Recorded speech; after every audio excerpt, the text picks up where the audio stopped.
Hey guys, real quick, before we get into it, do us a favor and subscribe to our channel. That way, you don't miss out on any of the tea. Thanks. And we're back. As promised, Pelican Briefers, we are experimenting with our new format, trying out different locations, different topics, a little more frequent, and we're having a blast right now. It's a beautiful fall day in October in New Orleans. We're at Common House in the Warehouse District, and we're filming outside to take advantage of our faux fall, which will slowly transition to real fall, I guess. But welcome back. Hi. Yes. How are you doing this I'm weekend? doing great. How are you? I had a good week, and I'm excited to film this episode. So let's just jump into it. Yeah, let's jump into it. What are we talking about today? So today we're going to talk about Etosha's alma mater. Yes. Which is the University of Louisiana, Lafayette. Yep. And the reason we're talking about this is I started noticing something really recently. There was a news article in the beginning of the fall semester that UL Lafayette is at its highest enrollment in the history of the college. Yes. And then 2 weeks later, I see this article of a $25 million budget deficit. And then I see another article, and wait a second, the math's not mathing right now. Like, how can you simultaneously have your highest enrollment, which is tuition money coming in, right? And then these two, it felt like it came out of nowhere. Yeah. Right? So we decided to dedicate an episode to this. So Etosha's gonna give us a background of UL, where she went, her alma mater, and tell us what's going on right now. So let's spill the tea, girl. Lay of the land for UL. The University of Louisiana at Lafayette is in Lafayette, Louisiana, about 2.5 hours west of New Orleans, another 45 or so minutes further west of Baton Rouge. Mm-hmm. Most people know Baton Rouge for Louisiana State University, which is the largest state university here in Louisiana.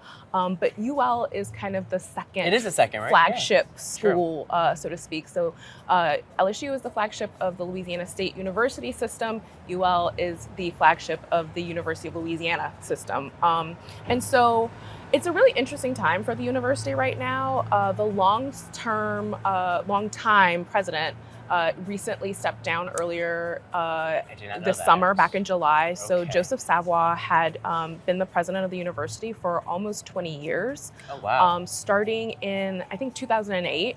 So kind of just in that sort of post-Katrina bump, you had a lot of students that were at university here in New Orleans that ended up enrolling at UL for kind of that Katrina semester while things were closed. Some came back, some ended up staying, so you really kind of saw the university changing and shifting. Lafayette was heavily impacted by Hurricane Rita. Were you at UL Lafayette during Katrina? I was, yeah. So, Lafayette was heavily impacted by Hurricane Rita, which happened immediately after Katrina. So, he was really assuming the helm of the university right as you're kind of emerging out of this really intense time for our state with regards to 2 major hurricanes hitting.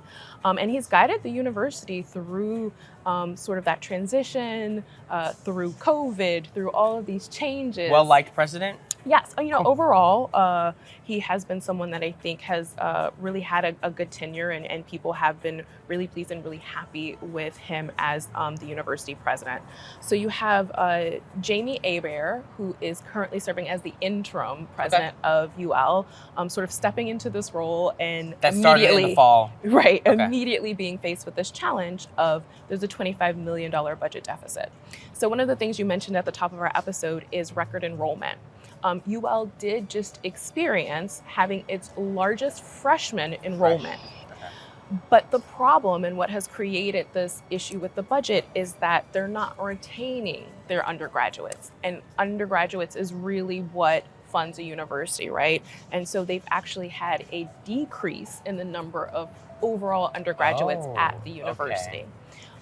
Though the university has grown. So they've added roughly 600 positions in recent years.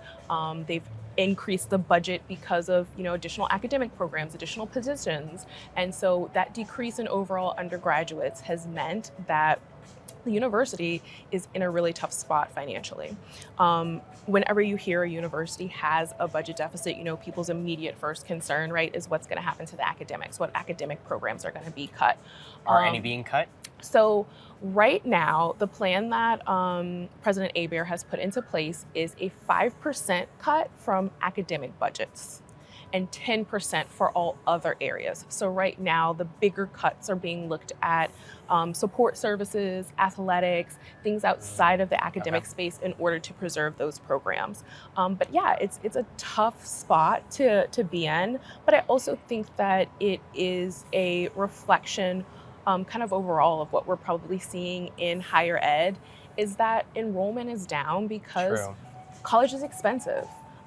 People are afraid of and concerned about taking on financial aid and loans because all we hear, every day is how crippling student loan debt is for Gen Xers and millennials and, older Gen Zers that have gone through university and are trying to enter into a job market that's difficult and doesn't have the same opportunities, doesn't have the same salary levels as what we're seeing with regards to cost of living and cost of education increasing. Right. And so it's really sad. It's really tough to see. UL, I think, is a really special university in that not only does it serve the community of Lafayette and the state more broadly, but where Lafayette is positioned, it's surrounded by a lot of really rural communities. And so being able to go to UL and be a commuter school for people who live in places like Ville Platte, Church Point, Opelousas, to drive into a 4-year university and be able to take advantage of that kind of education and have that near them is,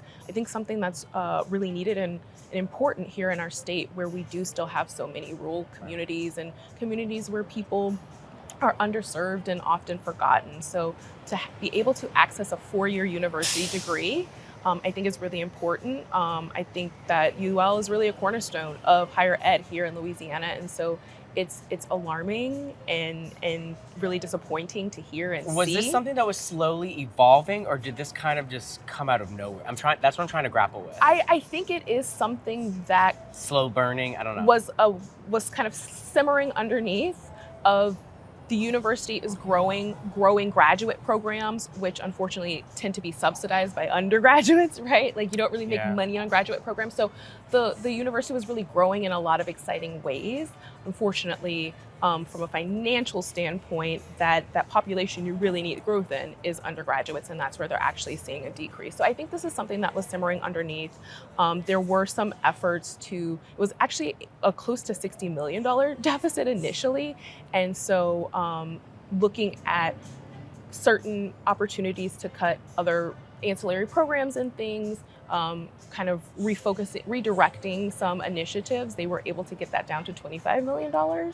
But it's still, it's really significant. Are they cutting any academic departments and or eliminating faculty positions? So at this point, they're not eliminating faculty positions or cutting any degree programs yet. And hopefully we won't see that happen. I hope not. That's one of those things that, it's really serious, really dire financial straits when you start to see a university going that route. And so they're not quite there yet. Okay. But again, you are seeing, cuts in athletic programs. You think it's coming? Operative word here, yet. My concern, I think that President Aber actually has a really good plan in place to course correct. My fear is that this is a symptom of a much broader issue that is not unique to UL. True. It is a broader issue for universities in Louisiana, but also just higher ed across the country. So one single plan for one university isn't going to change those cost of living, cost of education dynamics that I think are impacting higher ed overall. So I do think there's a good plan in place to keep things going at UL and to not put the university into dire straits of having to cut faculty, cut degree programs. But the broader issues around higher ed are not going to change, I don't think, anytime soon. And so we're good this year. They're probably good next year. What does this look like for the university in 5 years if the trend of undergraduate classes shrinking continues? Now, are they also, to clarify, in the process of hiring a full-time president? Like, what's that? So yes, there is a search underway for a replacement for President Savoy. So right now, like I said, President Aber is serving as interim. There is a plan in place to recruit and bring in a new full-time president. Would you say also, I'm curious, is any origin of this dating back to the Jindal cut years? and this was something that they never really recovered from, or is that this is just more of a No, immediate I short-term think this is more reflective of current trends we're seeing in higher education. Because again, part of why this is happening, right, is that the university was growing and they were adding in other, graduate degree programs, adding in research programs. So those are all like really great and exciting things that were happening in growth of the university. So I don't think that the Jindal cuts were still kind of impacting. Also, if I'm not mistaken, UL's are an R1 research university. It is. The other one's LSU. Those and are the other one, that's the only two in the state. public Yeah. university. You know what? That's right. So Which is a big deal. It Being is. R1 that means you're bringing a lot of money to the state in terms of grants and federal funding. So that research is one of the areas that they are under the 10% for, hey, you got to reduce your budget. So that's concerning, but I do think that it's something that they can course correct on, where you won't have to eliminate degree programs. You won't have to eliminate faculty. Unfortunately, though, I do think that we're seeing trends of just reduced enrollments across a lot of state universities. And how do you fix that, right? That's a much bigger, broader issue that, unfortunately, I think is more of a national problem, right? And has implications from a national level than just UL specifically, even with LSU, right? I think what we're seeing with the population there is that you're actually seeing an increase in out-of-state students coming in, right? What's buoying up the population at that university actually isn't that local students are going to school there, and not that LSU doesn't have local Louisiana, but we're just seeing that increase of people coming from out of state, right? In a way that I don't think UL has that same draw. And that's okay, right? I think UL is a great university for serving the students of Louisiana and the population of Louisiana. Why aren't we getting more kids from Louisiana into our universities? Would you say the undergrad population is 50-50 in terms of commuter living on campus, or what would that break down be, you think? Ooh, I don't know what it is currently. I would say when I was there, it was probably a higher percentage of commuter. I think it was probably closer to like 60-40. Oh, wow, okay. I guess for comparison, UNO is a major league commuter, right? I think it's like 80% or something like that at UNO is commuter. So I don't think it was quite that high at UL, but yeah, I would have guessed, it was 20 years ago when I was there, but probably somewhere in the neck of the woods of like 60 to 65%. Do you know if there's been recent dorm construction to build on-campus housing? So there's been a lot of changes to the on-campus housing at UL. Yeah. Renovation of some of the older dorms. UL is a pretty old university. So, the building that I lived in when I was there, I think was built in the early 1900s, if not late 1800s. Like it was one of the original dormitories. I have this image of you living in a dorm, and my brain is not accepting that right now because I did that as a freshman. And then I was very lucky to move into a lovely apartment. Yes.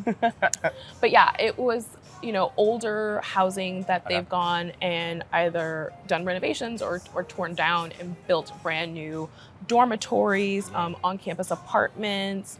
So they really have done quite a lot with regards to expanding, renovating, and bringing all new housing to the university. Yeah. Again, those things that are reflective of growth and that this is a prosperous university. So yeah, I think a lot of people kind of have the same reaction as you, where like, what do you mean there's a $25 million budget deficit at UL? Like, this university has been on this like growth trajectory for so many years. What has happened?